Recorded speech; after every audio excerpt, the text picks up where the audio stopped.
Presidente Moca, de certa forma, eu vou antecipar aqui um pronunciamento que farei como presidente do Parlasul Seção Brasileira no Uruguai no dia 2, na reabertura do Parlasul na República Oriental do Uruguai.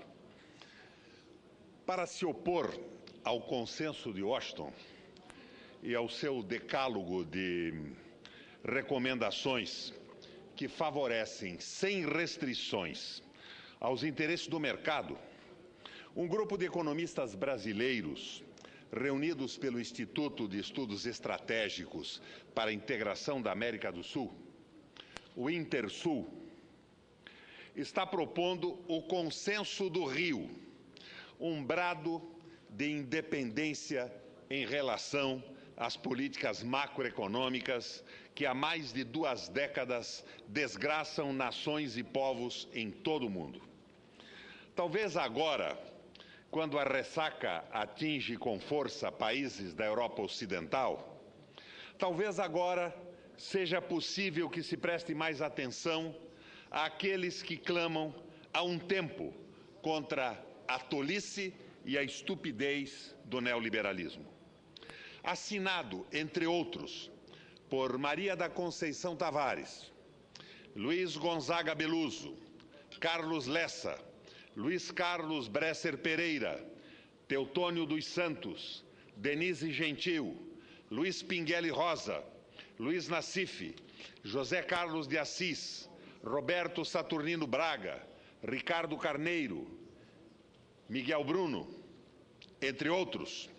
O Consenso do Rio busca identificar as principais características de uma política macroeconômica estimuladora do desenvolvimento dos países da América do Sul, conciliando estabilidade de preços, crescimento e promoção do pleno emprego.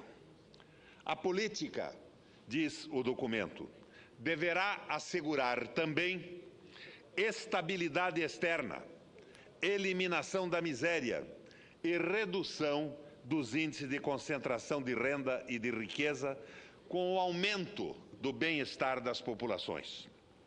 O texto parte da premissa de que 3 décadas de conformação das políticas macroeconômicas dos países sul-americanos ao neoliberalismo deixaram pouca margem de manobra aos governos regionais para buscar alternativas desenvolvimentistas. O padrão comum, com raras exceções, foi o de promover o Estado mínimo através das privatizações, restringir o endividamento e o investimento público e favorecer a suposta autorregulação da economia dentro dos cânones da ortodoxia monetária.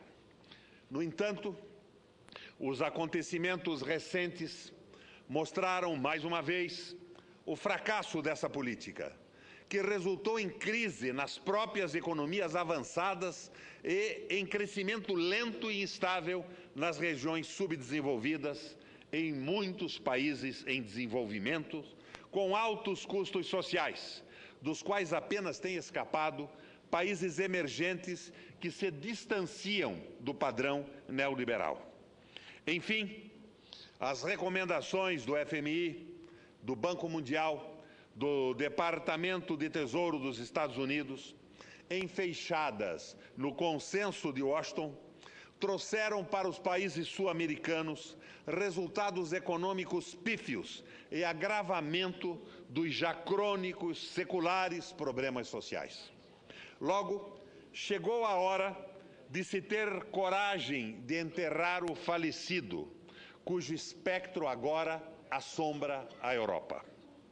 Argumentam os redatores do Consenso do Rio o seguinte: o quadro internacional mudou radicalmente e é por isso que se justifica esta nova proposta de uma nova política macroeconômica para a região.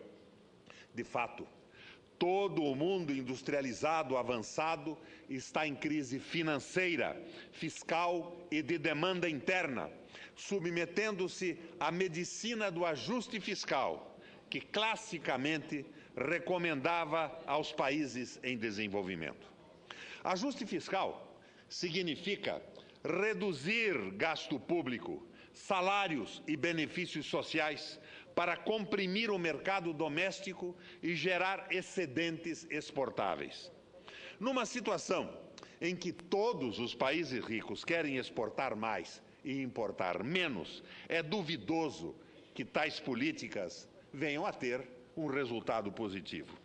Contudo, o fluxo das exportações dos ricos tende a buscar os países emergentes e em desenvolvimento, com o risco de um dumping industrial mundial que lhe venha destruir seu parque produtivo nacional e industrial. Países que têm uma base industrial estarão ameaçados e países que não têm, mas aspiram a tê-la, estão igualmente em risco. Diante disto, no caso da América do Sul, é imperioso acelerar o processo de integração, pois dentro de um bloco econômico será possível proteger os mercados internos sul-americanos, sem ferir as regras da Organização Mundial do Comércio. Individualmente, qualquer país que recorra às barreiras comerciais corre o risco de discriminação e retaliações no mercado internacional. Num bloco, ele pode fazê-lo sem ferir tratados internacionais. Agora, vamos às propostas do Consenso do Rio. As ideias de uma estratégia de estímulo ao desenvolvimento econômico e social compatível com as necessidades sociais e o equilíbrio político dos países da América do Sul. São palavras do texto do Consenso do Rio. Primeiro, retomada do princípio do planejamento público como instrumento estratégico para alcançar os objetivos nacionais de desenvolvimento econômico, eliminação da miséria, redução das disparidades regionais e da extrema concentração de renda mediante a busca de um sistema tributário justo e progressivo que aponte na direção do estado do bem-estar social. Segundo, política monetária que comporte a expansão da moeda de acordo com as necessidades do crescimento econômico, com estabilidade monetária e tendo por objetivo último a máxima geração de emprego. Terceiro, atribuição ao Banco Central desse tríplice objetivo, para cuja execução ele terá liberdade operacional, sujeita à verificação de eficácia pelas comissões de Economia e Finanças do Congresso Nacional. Abro aqui um parêntese. O senador Lindbergh chegou a fazer essa proposta, que foi aprovada por unanimidade na Comissão de Economia, mas pressões vindas não sei de onde fizeram o senador, depois de aprová-la por unanimidade, retirá-la. Provavelmente a inspiração do senador Lindbergh surgiu exatamente do trabalho de Maria da Conceição Tavares e dos economistas que eu aqui citei, autores do Consenso do Rio. Quarto, controle fino da liquidez, mediante a defesa pelo Banco Central, no Open, da taxa de juros fixadas, conforme os objetivos dos itens 1 e 2. A taxa básica de juros deve condicionar também o processo de internação ou retenção externa do fluxo de reservas, para compatibilizar esse fluxo com o nível de liquidez desejado. Quinto, política cambial no regime semiflutuante, entendido como administração do câmbio, mediante utilização das reservas internacionais para manter o valor externo da moeda numa faixa que promova a competitividade externa, sobretudo a baseada em bens de maior valor adicionado, assim como o crescimento interno. Sexto, política fiscal anticíclica e pró-investimento do Estado para corrigir deficiências de infraestrutura, admitindo-se, em situação de alto desemprego e alto índice de ociosidade no parque produtivo, aumento da relação dívida-PIB, como ocorreu sabiamente no Brasil com os investimentos de Petrobras, Eletrobras e BNDES, financiados pelo Tesouro em 2009 e 2010. Note-se que não existe razão teórica ou empírica para eliminar a dívida pública como fonte de financiamento do Estado, a não ser em condição de esgotamento da capacidade ociosa da economia. Da mesma forma, trata-se de um veso ideológico inaceitável para países em desenvolvimento limitar a relação dívida-PIB a valores arbitrários, como aconteceu na Europa do euro sob o Tratado de Maastricht, hoje claudicante. A questão verdadeiramente relevante é a gestão do endividamento público com caráter produtivo, isto é, a dívida pública deve ser utilizada prioritariamente para o financiamento do investimento público com potencial de aumentar a produtividade da economia. Macrodinamicamente, como o investimento público em infraestrutura eleva a taxa de investimento privado, efeito crowding no médio e longo prazos, a base tributária se expande e a própria dívida pública tende a reduzir-se ou estabilizar-se. Atualmente, não é isto o que ocorre. O endividamento público nos países avançados e em desenvolvimento converteu-se no eixo da acumulação rentista, através de estruturas de revalorização da riqueza pouco ou nada conectadas às necessidades das atividades diretamente produtivas. Nesse contexto, não é surpresa que as finanças públicas encontrem-se subordinadas às finanças privadas, de acordo com as demandas dos detentores de capital e de grandes bancos e investidores internacionais. Sétimo, promoção do investimento de integração econômica, estruturando um novo modelo de desenvolvimento econômico e social ancorado na nova política macroeconômica aqui sugerida. Nos termos propostos em projeto de lei, já em tramitação no Senado brasileiro e em discussão em entidades da sociedade civil e de outros países da América do Sul. Se não me engano, a iniciativa deste projeto de lei é do ilustre senador Paim, do Rio Grande do Sul. Oitavo, aperfeiçoamento e expansão do uso do CCR, Convênio de Pagamentos e Créditos Recíprocos, nas transações comerciais e de investimento na América do Sul. Nono, estruturação do sistema de financiamento de investimentos públicos e privados na América do Sul, em torno do Banco do Sul, na CAF, Banco de Desenvolvimento da América Latina, do BNDES e de outros bancos públicos regionais, mediante um mecanismo próprio de avaliação de risco que desconsidere as agências externas de classificação e que funcione como um selo de qualidade para investidores fora da região. Senhoras e senhores senadores, esta é a proposta do Consenso do Rio. Antigas e boas ideias que o tropel neoliberal varreu das academias, dos palácios governamentais, dos parlamentos e da imprensa.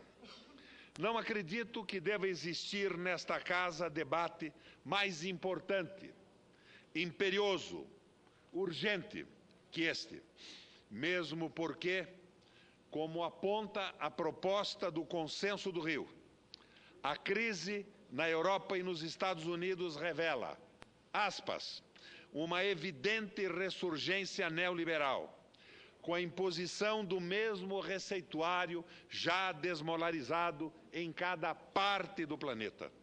Nas considerações finais, afirma o texto do Consenso do Rio.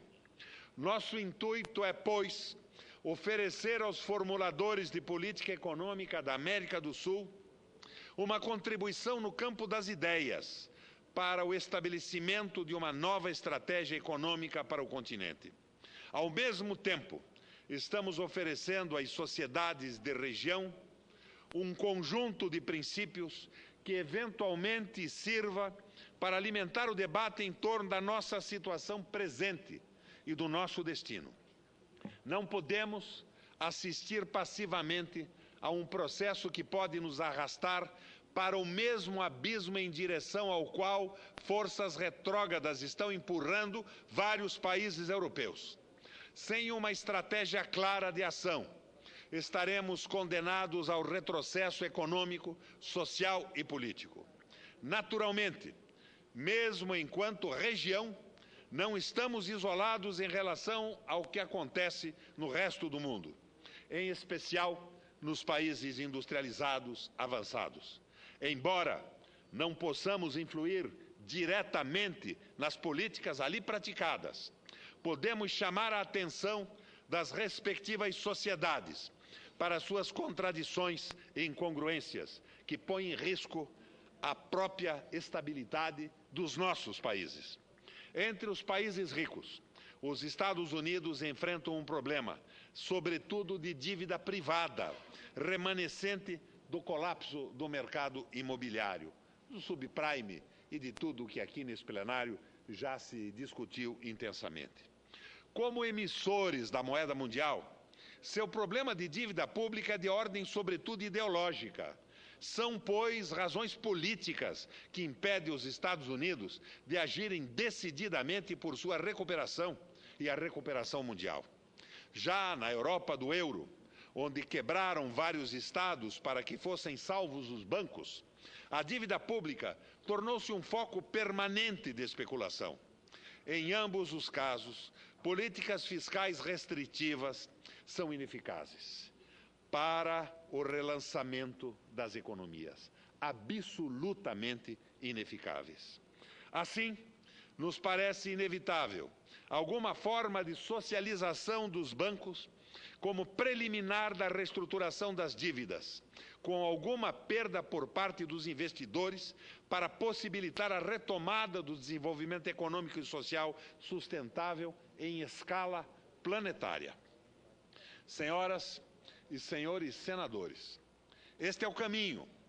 Não há alternativas para fugir das garras gananciosas e perniciosas do mercado, que não nos apoiarmos em nossas próprias forças e uni-las às forças de outros países sul-americanos.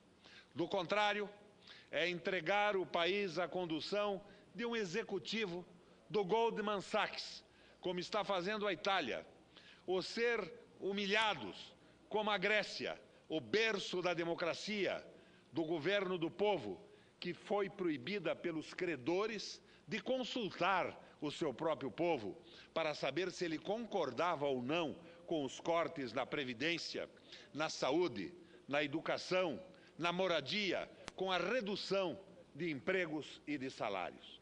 Ou ajoelhar-se, como os portugueses e os espanhóis estão fazendo. O que somos?